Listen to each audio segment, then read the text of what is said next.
லொல்லு சபா புகழ் சேஷு அவர்கள் தற்போது காலமாகியிருக்காரு அப்படிங்கிற தகவல் வெளியாகி எல்லோருக்குமே மிகப்பெரிய ஒரு சோகத்தை ஏற்படுத்தி இருக்கு. லொல்லு சபா நிகழ்ச்சியின் மூலியமா மக்கள் மத்தியில் மிகப்பெரிய வரவேற்பு பெற்றிருந்தவர் தான் சேஷு. அந்த ஒரு ஷோவின் மூலியமா தனக்கான ரசிகர்களை உருவாக்கி வச்சிருந்தாரு. குறிப்பா இவர் போடுற பாட்டி கெட்டப்புக்கு ஏகப்பட்ட ரசிகர்கள் இருக்காங்க.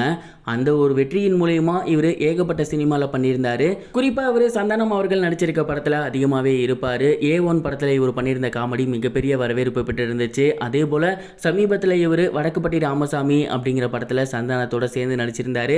அந்த ஒரு படத்திலையும் இவரோட கதாபாத்திரம் ரொம்பவே பேசப்பட்டிருந்துச்சு. 10 நாளைக்கு முன்னாடி இவருக்கு உடல்நலம் சரியில்லாமல் போயிருந்துச்சு. மாரடைப்பு ஏற்பட்டிருந்துச்சு. அந்த ஒரு காரணத்தினால சென்னை ஆழ்வார்பேட்டையில் உள்ள ஒரு ஹாஸ்பிட்டலில் இவருக்கு ட்ரீட்மெண்ட் எடுக்க போயிருந்தாங்க. அங்கே இவரை செக்அப் பண்ணியிருந்த டாக்டர் இவரோட இதய குழாய்களில் 3 அடைப்புகள் இருக்கு, அது 3யுமே கிளியர் பண்ணி ஆகணும் அப்படிங்கிற மாதிரி சொல்லியிருந்தாங்க.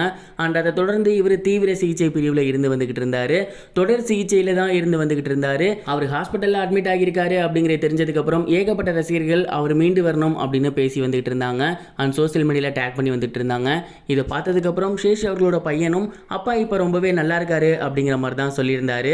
ஆனா இந்த ஒரு நிலையில இன்னைக்கு சேஷு அவர்கள் ஹாஸ்பிட்டல்ல இறந்து போயிருக்காரு அப்படிங்கிற தகவல் வெளியாகி எல்லோருக்குமே மிகப்பெரிய ஒரு வேதனையை கொடுத்திருக்கு. இந்த ஒரு நியூஸ் இப்ப சோசியல் மீடியால ரொம்பவே வேகமா ஸ்ப்ரெட் ஆகி வந்துகிட்டு இருக்கு. இதை பார்த்ததுக்கு அப்புறம் ரசிகர்கள் எல்லாமே தங்களோட கண்டோலன்ஸை ஷேர் பண்ணி வந்துகிட்டு இருக்காங்க. ரீசெண்டா கூட வடக்குப்பட்டி ராமசாமி படத்தில் இவரோட கதாபாத்திரம் மிகப்பெரிய அளவில் பேசப்பட்டிருந்துச்சு. அண்ட் கண்டிப்பாக இதுக்கு அடுத்து நிறைய படங்கள் பண்ணுவார் அப்படிங்கிற மாதிரி தான் எல்லாருமே எதிர்பார்த்துருந்தோம்.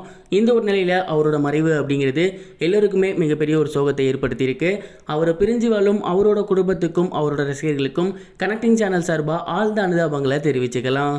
இதுவரைக்கும் கனெக்டிங் டிவிக்கு சப்ஸ்கிரைப் பண்ணனா மறக்காமல் சப்ஸ்கிரைப் பண்ணிக்கங்க. உடனடி அப்டேட்ஸ் பெறுவதற்கு நோட்டிஃபிகேஷன் பெல்லையும் கிளிக் பண்ணிக்கங்க.